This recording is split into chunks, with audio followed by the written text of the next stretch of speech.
In the 4 years that I've been doing this, I've made 77 tier lists compiling and ranking party members, weapons, jobs, and classes. Because of this, I thought that it's time that I make a few top 10 lists compiling some of the best. So today we'll be going over the top 10 most broken party members in RPGs.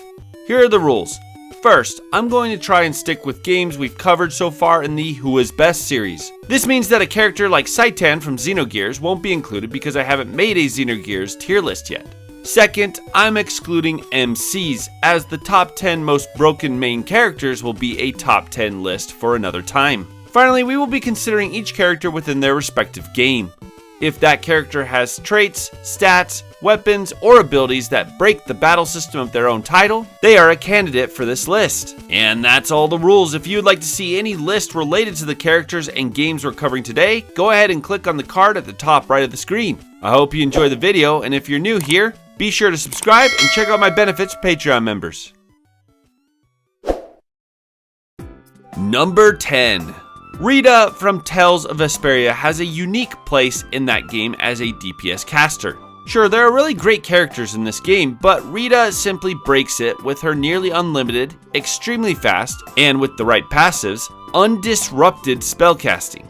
Rita has screen wiping spells, and if set up with magic 1 through 4, spell end, lucky end, rhythm, and heavy magic with resilience to avoid spell disruption, and her best accessory, Zell's necklace, you have a nuclear bomb able to solo any battle in the game. Once you have that set up, spam Meteor Storm and Tidal Wave, and the battlefield will be cleansed of all enemies. Number 9. Peco is such an interesting party member, and breaking him is a unique experience. In Breath of Fire 3, you can assign a master to your characters. Upon level up, this will determine their stats. There are dozens of masters that create some game-breaking characters, but there is one that is almost wholly unique to Peco. Fall is like a unicorn bartender or something, and any character that is assigned to him will receive HP plus 4, Power plus 1, Defense plus 3, Intelligence minus 3, and Agility minus 3 upon level up. Now, most party members won't benefit from this. The increase in HP is great, but the agility drop ultimately isn't worth it, as you will already be 15 to 20 levels up at this point and have already built specific stats within your characters. That is, other than Peco. You see, Peco is a mid-game party member and you receive him at level 1. Normally this would be a major issue. Level 1? But with the master system, Peco is a blank slate and you have many options. Slap him on Fall immediately and leave him there for most of the game, switching him over to the Bunyan in the late game for increased attack, and you have one of the greatest tanks in RPG history. Peco will be insanely slow, but his counter rate will be through the roof, and his increased HP and defense will make him nearly untouchable. If you throw him out in the front, he'll not only be a damage sponge, but will counter for some of the highest damage in the game. Number 8. Legend of Dragoon is an interesting title when it comes to party members. It has action commands built into its battle system called additions, and because of this, player ability can increase the effectiveness of a party member. This is the case for Meru. Meru's final addition has a 600% damage multiplier, making it one of the highest damaging moves in the game. But that doesn't necessarily break the game. What actually does is the speed stat. Legend of Dragoon, like many titles on this list, overlooked the single most abusable stat in this genre, speed. Meru is the fastest character in the game. What does this mean? Well, speed determines how many turns a character can take. So if Meru's speed is 100 and the enemy's is 50, she'll attack twice for every one attack the enemy performs, given the speed buffing equipment found throughout the game, and Meru will be able to attack 3 times before most enemies and bosses can attack. Practice her final addition enough to land all 6 blows, and you will absolutely destroy any challenge in Legend of Dragoon.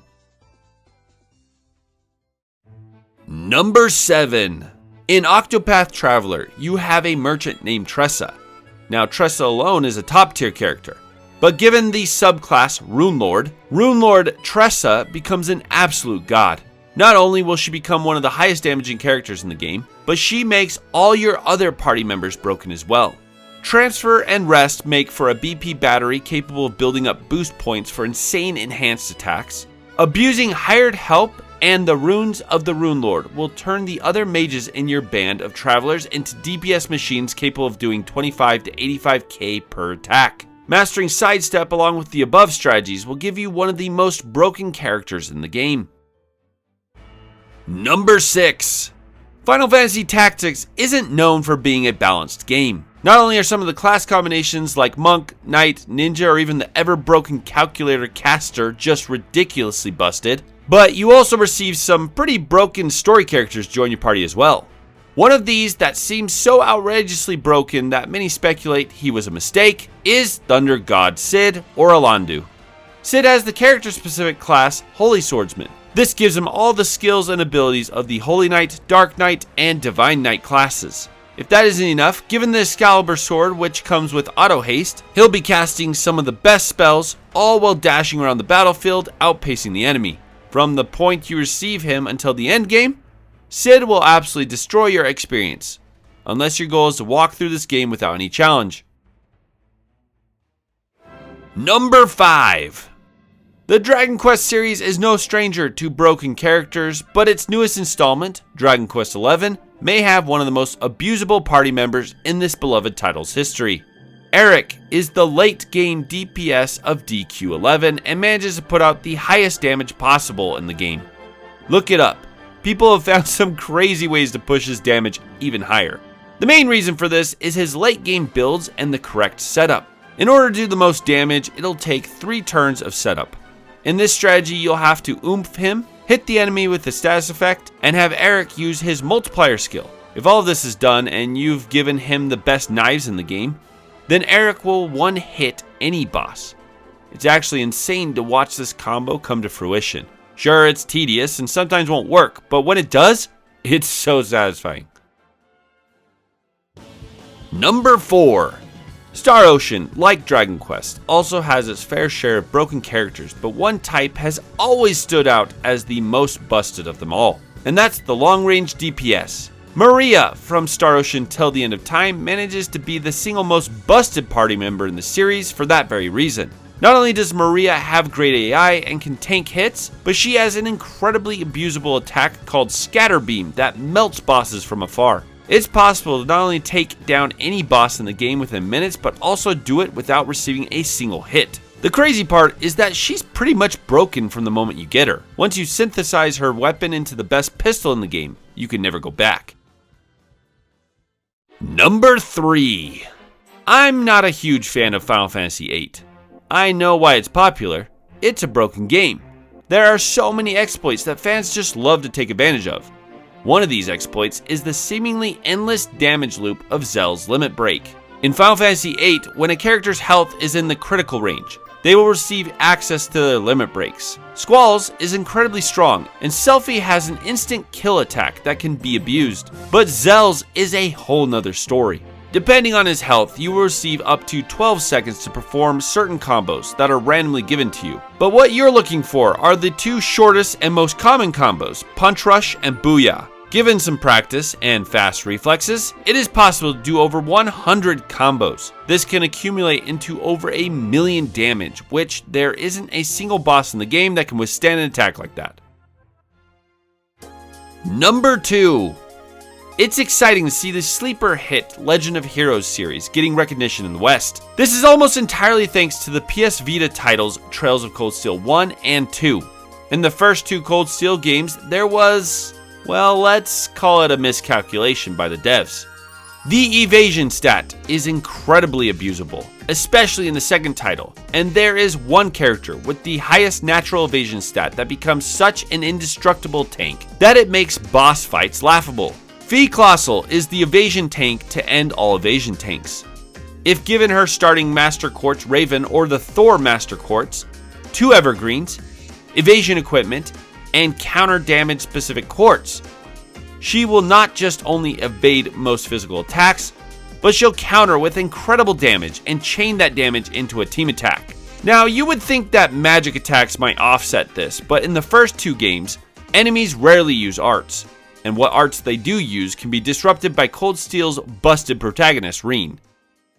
Now before I get to number 1, I'd like to give some honorable mentions. Peach in Mario RPG with the correct equipment is an absolute healing DPS beast.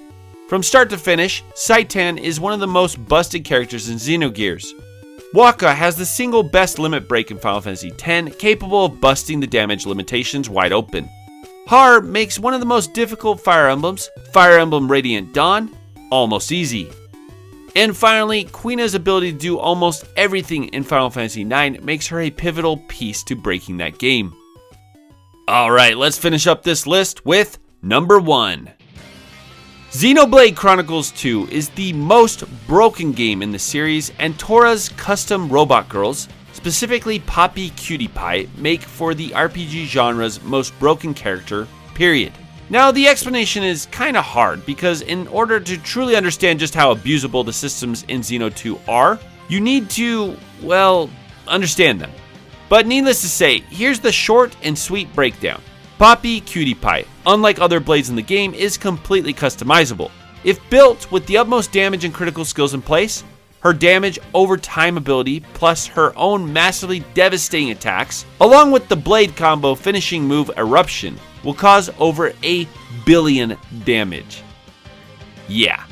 If you're interested in learning more, I highly recommend giving Enel's channel a watch. He breaks down the in-depth workings of the mechanics and shows off just how devastating Poppi Cutie Pie is. And that's my list of the top 10 most broken RPG party members. I'll be making a list of the worst party members as well as the best and worst classes in RPGs, so if you don't want to miss that, be sure to like, share, and subscribe. Thank you to all my Patreon members, and if you would like to receive perks and access to an entire library of anime tier lists, join the Low Cloud Aim family on Patreon today by following the link below.